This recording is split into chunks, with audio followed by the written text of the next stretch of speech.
जिसके पीछे 100 सिर, 100 सामंत, वतन और वचन के लिए सिर कटाने को तैयार हूं, वो सम्राट पृथ्वीराज चौहान होता है। 3 जून को ही क्यों रिलीज हो रही है फिल्म? पृथ्वीराज चौहान ने खुद को क्यों मार दिया था? क्या पृथ्वीराज को नहीं था शब्द भेदी बाण का ज्ञान? Hello and welcome to Bollygrad studio. 3 June को यश राज बैनर की पहली पीरियड ड्रामा फिल्म आने वाली है, जिसको लेकर काफी बज़ भी है और कई विवाद भी है। आदित्य चोपड़ा ने फिल्म को बनाने में एडी चोटी का जोर लगाया है, लेकिन फिर भी उसकी कहानी को लेकर सवाल उठ रहे हैं। साथ ही क्या आप जानते हैं कि क्यों पृथ्वीराज चौहान फिल्म को 3 जून को ही रिलीज किया जा रहा है? मतलब इस डेट पर ही क्यों? तो आपको बता दें कि 1 जून को सम्राट पृथ्वीराज चौहान की जयंती है, इसीलिए पृथ्वीराज फिल्म को इस दिन रिलीज करने से अच्छा कोई दिन हो ही नहीं सकता।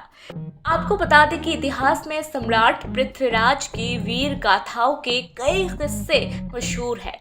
सम्राट पृथ्वीराज चौहान अपने शौर्य और वीरता के लिए जाने जाते हैं। वो शब्द भेदी बाण के साथ कई प्रतिभाओं में निपुण थे।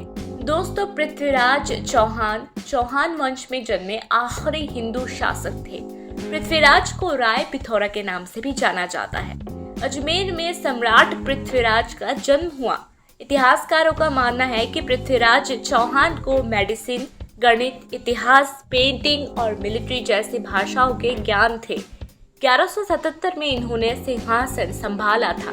इतिहासकारों का मानना है कि बुंदेलखंड पर जीत पाने के लिए 11वीं सदी में पृथ्वीराज चौहान ने चंदेल शासन पर हमला किया। इस युद्ध में आला के भाई उदल को वीरगति प्राप्त हुई। इसके बाद आला ने सम्राट पृथ्वीराज पर हमला किया और उनको करारी हार दी।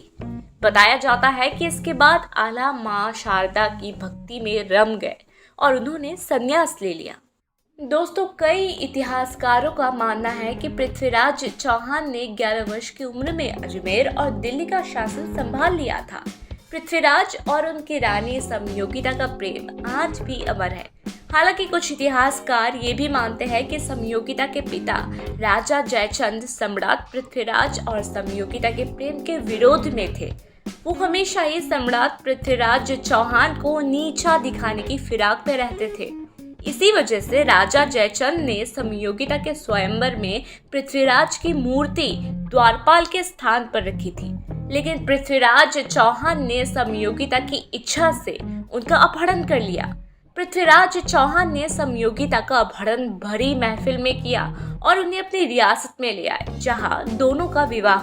आपको बता दें कि भारत के वीर पुत्र पृथ्वीराज चौहान अपने राज्य के विस्तार के लिए हर वक्त सजग रहते थे। इसलिए उन्होंने उस वक्त के पंजाब के शासक मोहम्मद शहाबुद्दीन गौरी पर हमला किया। इतिहासकारों का मानना है कि इस युद्ध में पृथ्वीराज चौहान ने सबसे पहले सरहिंद, सरस्वती और हांसी पर अपना अधिकार किया, लेकिन अनिलवाड़ा में उनको विद्रोह का सामना करना पड़ा और उनको उनकी सेना के साथ वापस लौटना पड़ा, और यही वजह है कि उन्होंने सरहिंद का किला खो दिया। पृथ्वीराज रासो के मुताबिक मोहम्मद शहाबुद्दीन गौरी ने पृथ्वीराज चौहान को बंदी बनाकर गजनी ले गए और वहां उन्हें अंधा कर दिया गया। हालांकि इस दौरान पृथ्वीराज चौहान की उनके मित्र चंद बरदाई से मुलाकात हुई। इतिहासकारों का मानना है कि पृथ्वीराज चौहान शब्द भेदी बाण की कला में निपुण थे। जब पृथ्वीराज चौहान और उनके मित्र चंद बरदाई को गौरी के सामने ले जाया गया, तो चंद बरदाई ने ये पंक्तियां कही: 4 बांध 24 गज अंगुल अष्ट प्रमाण, ता ऊपर सुल्तान है मच चुके चौहान। इसके बाद पृथ्वीराज चौहान ने गौरी पर निशाना साधा और गौरी की हत्या कर दी। इस घटना के कुछ ही देर बाद पृथ्वीराज और चंद बरदाई ने एक दूसरे को मार दिया। तो वैसे आपको क्या लगता है कि पृथ्वीराज के साथ क्या हुआ होगा, और आपको इस फिल्म के बारे में क्या कहना है, ये आप हमें कमेंट बॉक्स में बता सकते हैं। वैसे मुझे लगता है कि आज के लिए इतना गॉसिप तो काफी होगा। फिर मिलेंगे बहुत ही जल्दी एक नए वीडियो के साथ। अगर आपको ये वीडियो पसंद आया तो इसे लाइक करें, शेयर करें, साथ ही हमारे चैनल बॉलीग्रैड स्टूडियोज को सब्सक्राइब जरूर करें।